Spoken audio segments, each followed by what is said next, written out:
Before you listen to the Tech Talk Daily podcast, I have to ask, are the high levels of uncertainty you're experiencing keeping you from making bold moves? Are you able to clearly see and act on the game-changing opportunities the pandemic has created?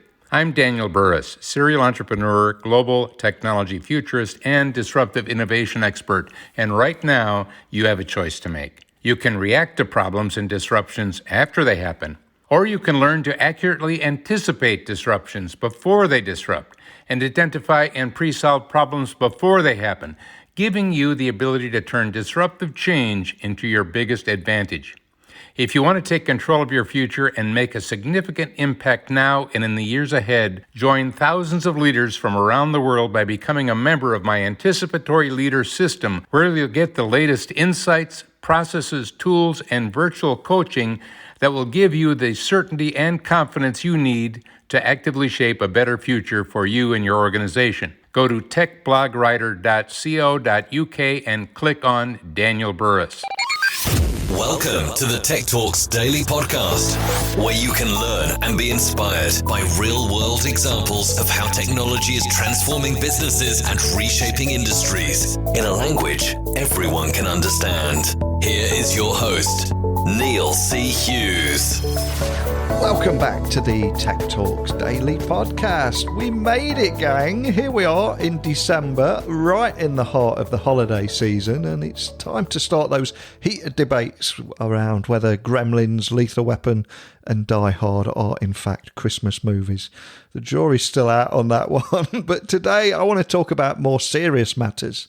And I've asked Katy Wigdahl, Speechmatics CEO, who is an experienced C-level exec and was the company's CFO before taking over as the first female CEO officially in August. And for those of you that don't know, Speechmatics is an AI-driven speech-to-text provider. And I recently read how Katy has noticed the different languages of male and female leaders, from defining words differently, such as ambition or optimize, to more or less frequently referencing first or third person. But she believes that dissecting the language of leadership can help us better understand how organisations, led by men or women, act, react and measure success differently. But I also want to learn more about how Speechmatics is looking to democratise speech recognition by improving their AI to better understand and reflect the various languages, accents and dialects out there. So buckle up and hold on tight, because I'm going to beam your ears all the way to the UK, where both myself and Katy invite you to join our conversation. So a massive warm welcome to the show. Can you tell the listeners a little about who you are and what you do? Hi, I'm Katy Wigdahl, CEO of Speechmatics. So Speechmatics is an ASR engine for large enterprise. So I suppose put simply, we transcribe voice for large organisations into the highest quality contextual text. So we're very much an engine that powers organisations for downstream benefits. So at the moment, voice is an incredibly exciting sector, and our customers will take our voice output, which is of the highest quality, and use it for their downstream activities, such as contact centre analytics, understanding customer behaviour, understanding how people are feeling on the calls, etc., and really operational excellence. So we're the engine that provides the data. It's incredibly cool what you guys are doing there. And like you said, Speechmatics is an AI-driven speech-to-text provider. But can you tell the listeners a little bit more about the kind of problems that you're solving with technology for your customers, and a little bit more about the type of customers that you're serving? Yeah, so our customers are really trying to understand, with voice, you have multiple dialects, accents, languages, background noise, etc. And it's really trying to take that voice and put it into high quality audio.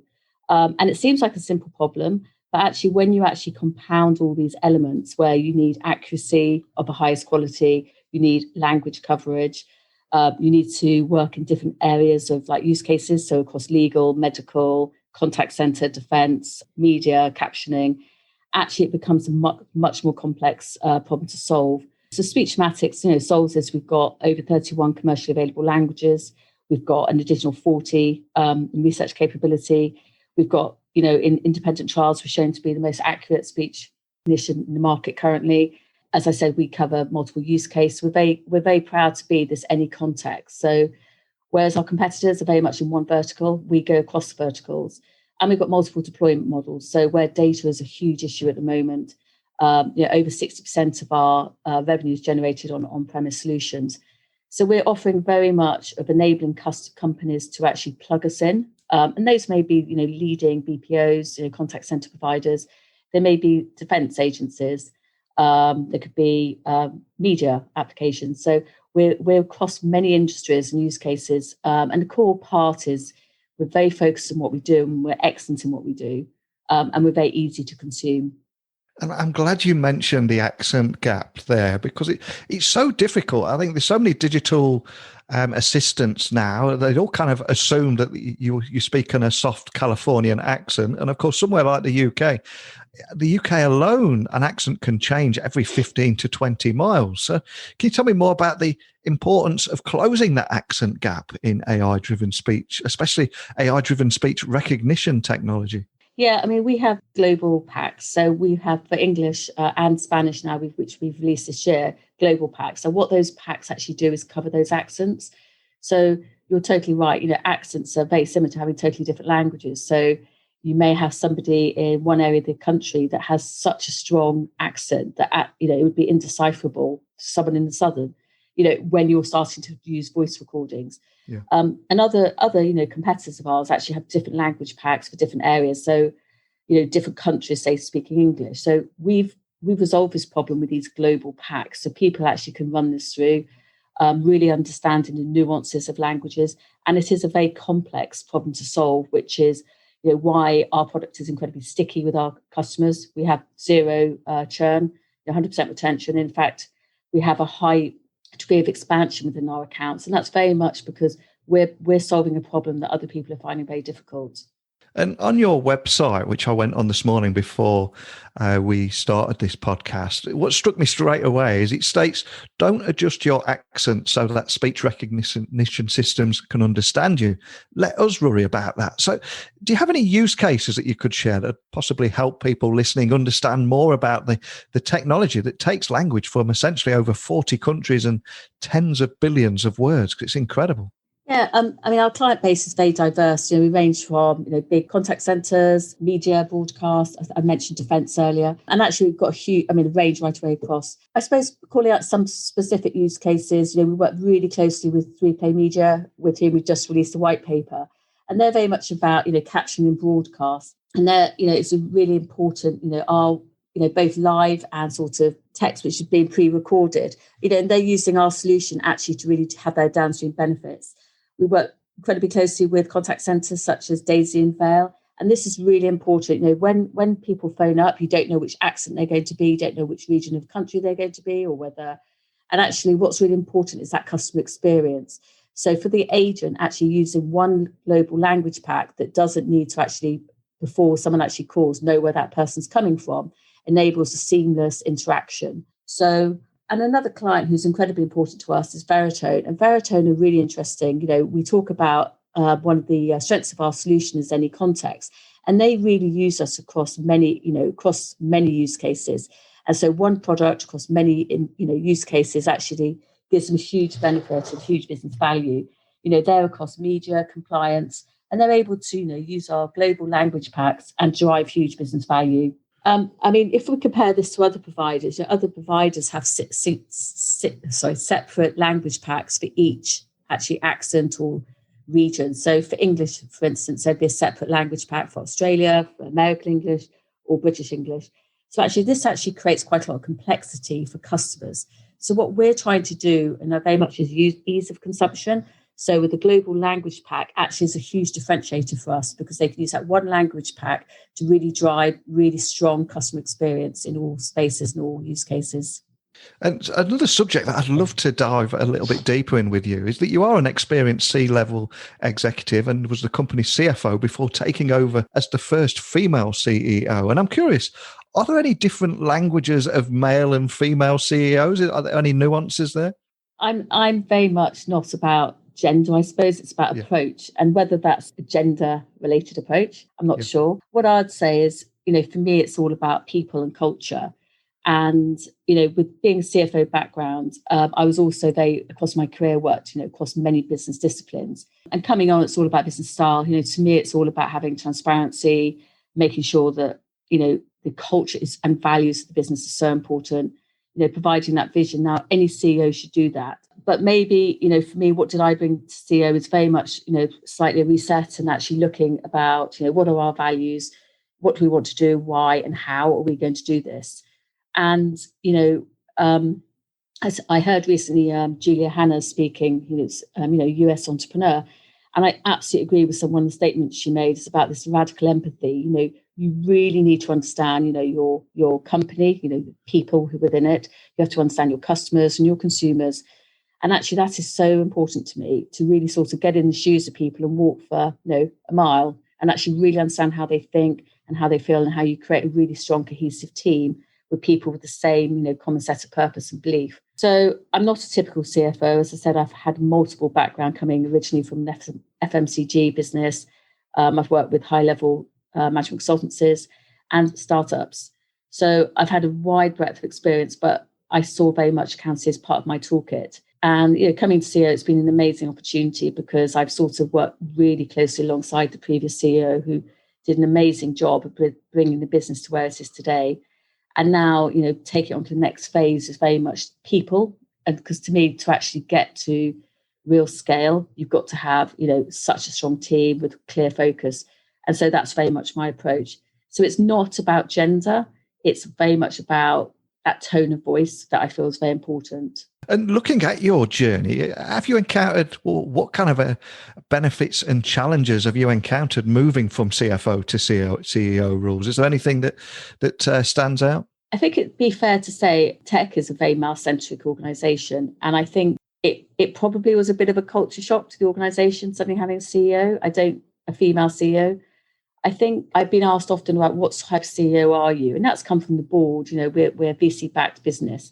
And CEOs come in different types. You may be a tech CEO or a sales-driven CEO, and very outwardly facing, selling the business externally. And I think there's a challenge saying, well, what type of CEO are you? And I think maybe that is because of my background coming in that range. To me, it could be actually quite a traditional range, going from CFO to CEO, because it's somebody who really understands the mechanics of the business, understands how business performance is generated, and the nuances behind, the modelling. And you always have to look at business challenges with that financial hat on and business acumen and an analytical sort of standpoint. But to come into an organisation to move from CFO in CEO during, COVID pandemic has definitely been much more challenging because I haven't had that face-to-face contact where people actually have had that sort of day-to-day contact with me to say, oh, okay, yeah, we've got a safe pair of hands here. I've had to, work quite hard on drop-ins, weekly communications, reach outs, and really try and make sure that, I'm building really strong relationships, using tech. And like you said, one of the problems with technology is it is a very male-centric environment, but I think it is changing. But what do you think the secret is to encouraging more women into the tech space? Well, it all goes back, isn't it, to education. And but it's very much about, I think, people just understanding the opportunities and actually having an open mind to what's available. And so I think it's all about just utter communication, creating excitement in the space. So whereas I think historically people would see, computer science as something a bit dull, it's actually making something really exciting, inspirational, engaging. And, there are huge amounts of opportunities in tech where people can make a difference. And it's not just having to be, an ML-driven person. Actually, what you just need to be is someone who's super bright, super engaged, huge amounts of enthusiasm and a desire to be curious about the impossible. Take an opportunity, a challenge, and how do you spin it on its head and make it something which is actually game-changing? And so actually encouraging all people into tech is the key part. And that to me is, trying to sort of change, I suppose, its DNA and actually branding. It sort of needs a bit of a rebranding to say, actually, look how cool this can be and look at what you can deliver and how exciting it is. And so I think that's the key part to me.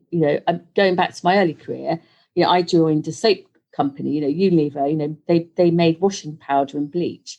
it's hardly exciting, but I was really, really excited about brands and identity. And you get so passionately, emotionally involved in that.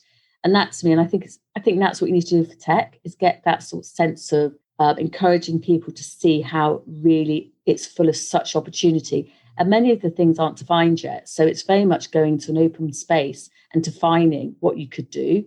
So it should actually be inclusive to people who has art background, a STEM background. So yes, STEM is the underpinning of the mathematical brilliance, but actually having that creative vision and approach could equally have huge benefits for people who just think differently and creatively.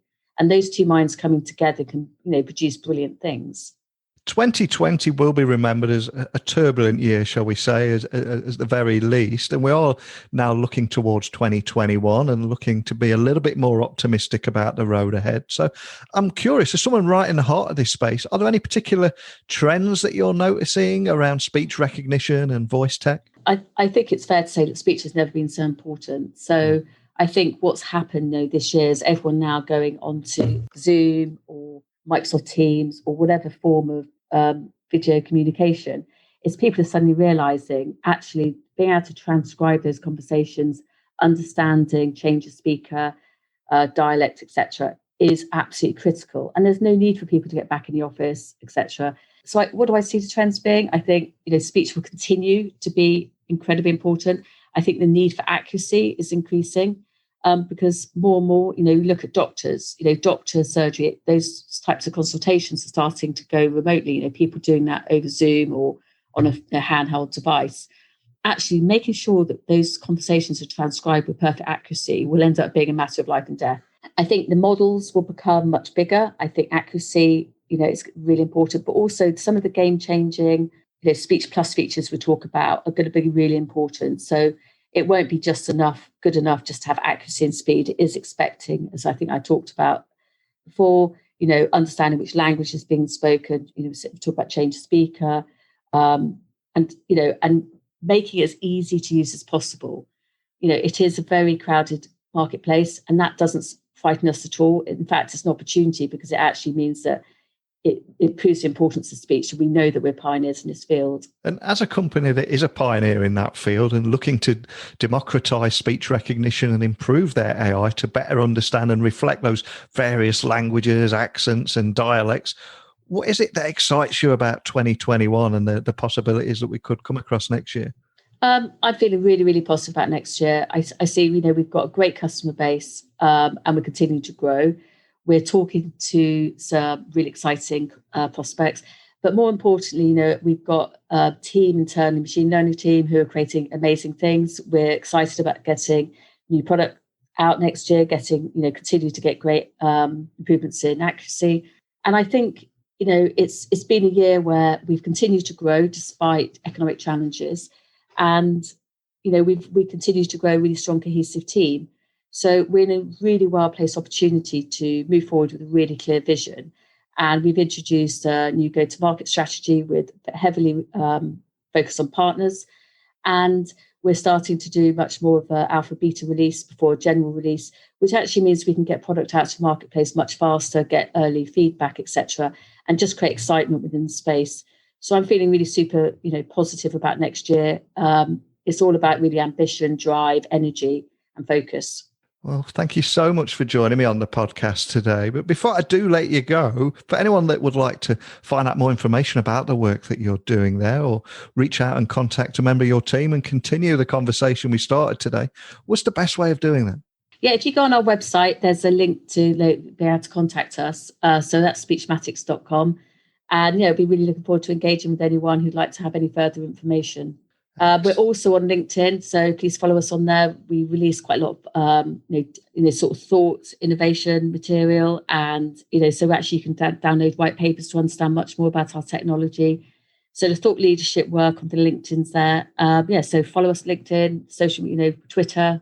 But if you want to get look at the website, be really looking forward to engaging. Well, I'll add all those links to the blog post that will accompany this episode, just so people can find you nice and easily. I love the work that you're doing here, especially around tackling the problems around various languages, accents and dialects with that technology that we all take for granted. So thank you so much for sharing that with me today. Thanks, Neil. Appreciated.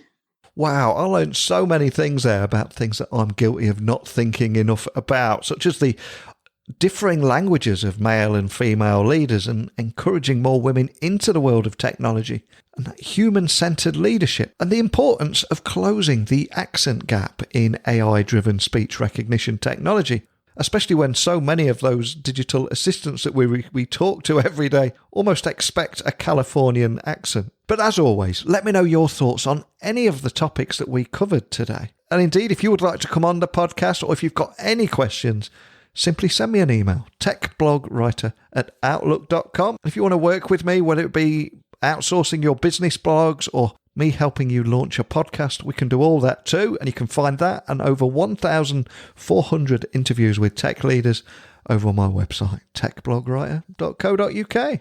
But that's it for today's episode, I'm afraid. But have no fear, I'm back again tomorrow with another tech leader. So a big thank you for listening. And until next time, don't be a stranger.